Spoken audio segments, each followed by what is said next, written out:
I'm Sheldon Neal. And I'm Nima Rajan. Another 41 people aboard a cruise ship quarantined off the coast of Japan have tested positive for the new coronavirus, including 5 Canadians.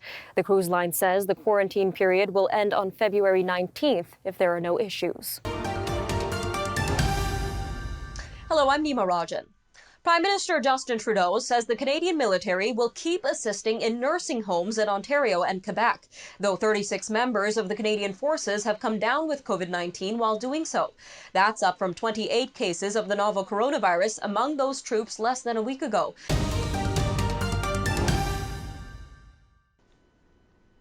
Hello, I'm Nima Rajan, and this is the News Forum's COVID-19 update for Monday, April 27th, 2020. Canada has reported over 2,500 coronavirus-related deaths. This as 46,000 people have tested positive for COVID-19 in the country.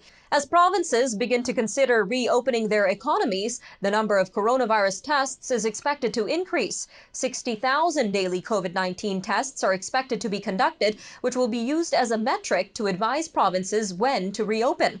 Currently, about 20,000 tests are conducted daily. The rebel-held Hodeida port is a lifeline in which Yemen received 90% of its food. And since the civil war, imports fell by over 55,000 metric tons a month, according to the charity. This is affecting the lives of 4.4 million people, including 2.2 million children in the country.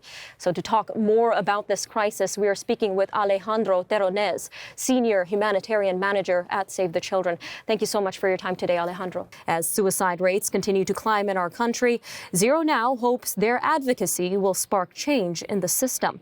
Well, joining me now is Miss Kathleen Finlay, the founder of the Zero Now campaign. Thank you so much for your time today, Kathleen. It's great to be with you. Now, let's start off with why this effort to simplify the National Suicide Hotline is so important.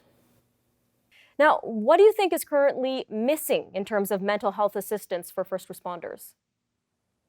Well, we definitely have some gaps to fill. Well, joining me now is Keith Cressman, Senior Locust Forecasting Officer with the UN's Food and Agriculture Organization. He is joining me from Rome. Keith, we really appreciate your time today.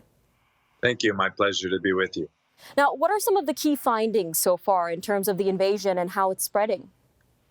Well, we're very surprised, in fact, to see the scale and the magnitude of the current invasion. So how can we tell the difference between someone with the COVID-19 virus and someone who has the common flu or cold?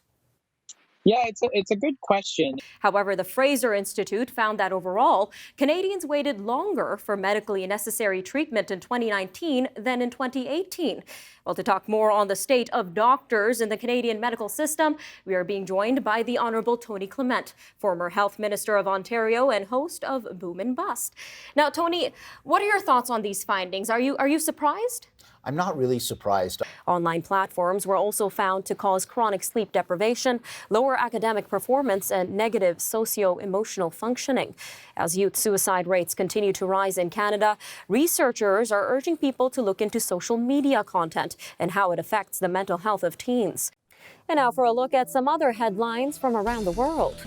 India's top court is alarmed at the growing number of MPs with criminal records. Google starts an appeals case against a £2 billion shopping fine. Argentina rights activists renew their push for legalizing abortion. The UN urges Cameroonian authorities to investigate the killing of 23 villagers. And Singapore healthcare workers on the front lines of the coronavirus outbreak receive handwritten Valentine's Day messages. Thank you for joining us. I'm Sheldon Neal. And I'm Nima Rajan. We'll see you next time.